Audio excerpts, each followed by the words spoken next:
Good morning from Eastern County newspapers today, and we're happy to introduce or have with us two distinguished.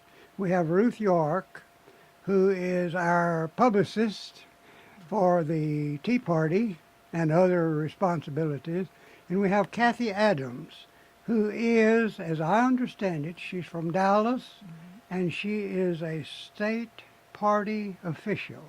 Well, former. And I've been president of the Texas Eagle Forum for the past 23 years, and now I'm running for vice chair of the state Republican Party. For vice chair of the state Republican Party. Okay. I'm going to ask you some questions about the state party. Okay. It is a race. You have to file for it, and you have to get votes. Yes. Who votes for you? Delegates at the state convention. At the state convention. Yes, and that happens May 12 through 14 in Dallas. And you need to be attending in Eastland County, and you can come learn about tonight this wonderful opportunity on March the 19th to meet and elect delegates then who will go to that state convention in Dallas. So glad you mentioned that, because I was about to ask Ruth to talk about the meeting tonight. I know she wants to get that in good and solid. She is a great publicist. She works us to death. Well, I'm so appreciate you bringing that up, because tonight, 6:30, at the Myrtle Wilkes Community Center in Cisco, 1498 Interstate Highway 20, we're going to have both Cathie and a friend of hers, Jared Woodfield. So that's the Tea Party Patriots of Eastern County meeting, 6:30 tonight. And we would love everybody to come. It's going to be a really fun No meeting. admission, everybody welcome. It's free. We even have cookies, okay? Cookies? Yes, my husband is actually home cooking pecan tasties. He must be a good husband. He Wow. is. Definitely he is. I can say that on air. Oh, there you go. I hope we will be listening. So the point, though, is to have Cathie talk about the convention process. You know, we had the precinct conventions the day of the vote, March 1. And that was really fun. It's kind of like a town hall. You get together and discuss your opinions, and you put forth resolutions. And we Were there some new ones put forth? well, in our precinct, Precinct 8, I would say that there were. Well, there were. I didn't know. I think we put forward 17. So those will be discussed at the county convention on March 19 that she was talking about. And here in Eastern County, that's going to be at the First Baptist Church Annex on Siemens, South Siemens. Right. And that's, I believe, 9:30 in the morning. This is a Saturday morning, March 19th. So the point of Cathie being here and Jared Woodfield is to talk about that process of, you know, the resolutions, the electing delegates, and as she said, then those delegates build the party platform, elect the delegates that will vote for her. So go ahead, Cathie, and tell us. That will vote for her, then she will be elected, hopefully. Right. And you have opponents? Yes, there is someone already in there. And Jared Woodfield, though, I'd love to tell you a little bit about him. Please. He's running for chairman. This man was the chairman of the Harris County, which is our largest county in Texas. This is Houston. Yes. Harris County Party for 12 years. And while he was there, I can tell you that he is a visionary and he is a motivator. And they won seats, citywide and countywide sweeps for the Republicans in Harris County while he was chairman. They haven't done quite as well since he left, but he's a very good motivator. Now, he's seeking the top position in the state. Right, the chairman of the Republican Party of Texas. Let me tell you about his character. Jared's character is so upright that he challenged the lesbian mayor of Houston when she thought that men should be able to go in women's bathrooms. Yes.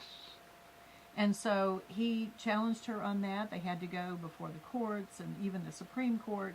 And you know that even pastors' sermons were petitioned. Yes. And even our own Senator, U.S. Senator Ted Cruz stepped in at that point and said, oh, this is wrong for this to be happening. Jared defended that as a visionary and motivator, was able to get the people united in Harris County to vote that down. a 61% victory, which is huge. Enormous, Huge. Yes. absolutely. Today, he is also defending the man who was the whistleblower in those Planned Parenthood clinics. You know, the Planned Parenthood. Oh yeah, he is defending them. Yes, he is. Is he attorney? He is an attorney, and he okay. is defending the whistleblower who said, "Oh, we are catching on tape Yeah. the fact that they are selling yeah, baby body parts." Yes. And so Jared is an upright man of character with integrity. Where is He's an that in the attorney. courts? Right now, it's just at the first stages. He has Okay. taken the case and he has filed the preliminary papers, and nothing has happened as far as hearings and that kind of thing yet. But Okay. we expect a win on that, and that will be petitioned. We know even go up the court system, I see. because this is wrong. This is wrong. To be taking innocent life is wrong, and then to be selling those baby body parts and delivering those babies in such a way which is breaking federal law so that they can harvest their body Yes. parts. This is so wrong. Now, all things considered, you're going to be his assistant. It is. You'll be a- under him, Yes, working yes. with him. Good. Yes, yes. And then you will go to the national convention. Well, I hope to. That's going to be in Cincinnati coming up in July. Yes. And if I am elected as a delegate and on the at-large. When you are elected, always. I learned that a long time. From your lips to God's ears. But you could be elected vice chair and Yes. still not be elected a delegate to the national That is convention, a right? possibility. So But I would like to be. they're separate Mhm. posts, right? They are. I would like to be a delegate to that convention, and I can tell you I've been on the National Platform Committee 3 different times, and I love arguing our conservative values there. And one of the things I've most enjoyed is arguing for the state of Israel, that in our foreign policy as Right. America, Yes. that we should have an embassy, as it is in every other nation around the world, In the- in the nation's capital. So Jerusalem. why is our embassy in Tel Aviv and not in Jerusalem? We have a presidential candidate in Ted Cruz who says he would move that embassy up to Jerusalem. I heard him say that last night. Yes, yes, I love it. I do. And it needs to happen. I assume that as a party official, you presumably are non-committed publicly to various candidates, but you do know you're in Cruz country here. Oh, I am a Ted Cruz supporter, and I'm out and very, very vocal about that. As a matter of fact, that's something that Jared and I want to do a little bit differently. There has to be a lot of wisdom in selecting different candidates. But when I've been out there already saying I'm a Cruz supporter before I became a candidate, I'm not going to drop him like a hot rock. Let me tell you, he is a fine candidate. He is the one who understands the role of the U.S. Supreme Court. We need Ted Cruz to be choosing those next justices on our U.S. Supreme Court. Absolutely. I'm going to jump a little bit and ask you some things that I need clarification on. What is a brokered convention? Excellent question. Yes, brokered convention is one that there is not a clear majority of electors, delegates that would be choosing our presidential candidate as a party. It's very different from the Democrats. The Democrats have what they call super delegates. So, Okay, but Republicans don't have super. No, we Okay, don't. see, No. I'm a John Doe citizen, trying to Uh-huh. keep up with Ruth and everything that goes on in Eastern County. I'm not as well versed as I wish I were. Well, these super delegates are really the cart before the horse. It's really saying to Hillary Clinton, even if Bernie Sanders wins a certain state, We still can put you in. Hillary Clinton wins the delegation because she had the super delegates already Who are made In up pocket. of what? Existing elected officials. elected officials. Yes. I knew that much. Yes, Okay. yes. So the Democrats have already chosen Hillary, excuse me, as elected officials. And so what the people have to say is a decision that is lesser than those who are already elected. And that's just not the way Republicans do things. So a brokered convention would mean that if one of our candidates does not have the, I think it's 1,237 12 delegates that they need in order to be clearly our candidate on the ballot in November, then that convention would choose.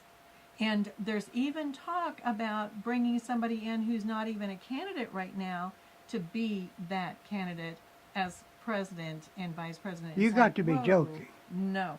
And that's where we run into a lot of problems with that, and Ted Cruz is already cautioning against that.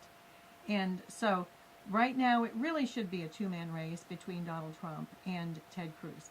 And clearly, in my mind, and certainly in your county, Ted Cruz is the man who could make those appointments to the U.S. Supreme Court. He is the man who, when he has that telephone with the heads of nations around the world, can talk to them in a very intelligent and informed way.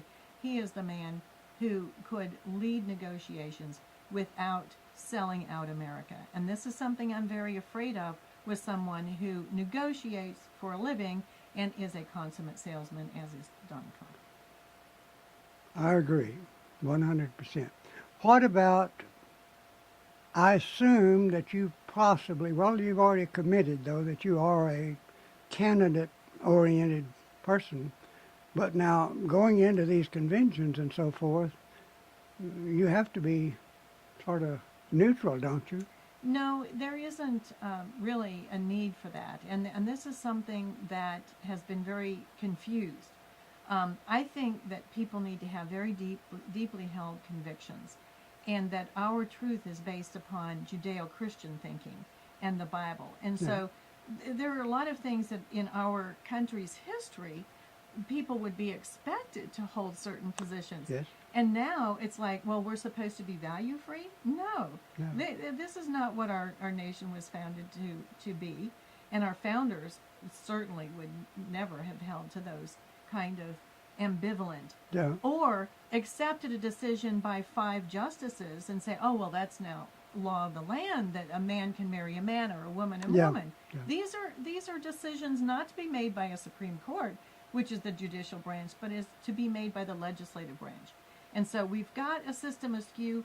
We need a strong leader who understands the Constitution, and when he puts his hand on that Bible, is swearing to God and also is swearing to uphold that Constitution. Where can I vote for you? Let's let Ruth talk a minute because you've had a good seat. What about now? You do have another guest coming tonight. You Yes. see, I read my paper. Yes, great.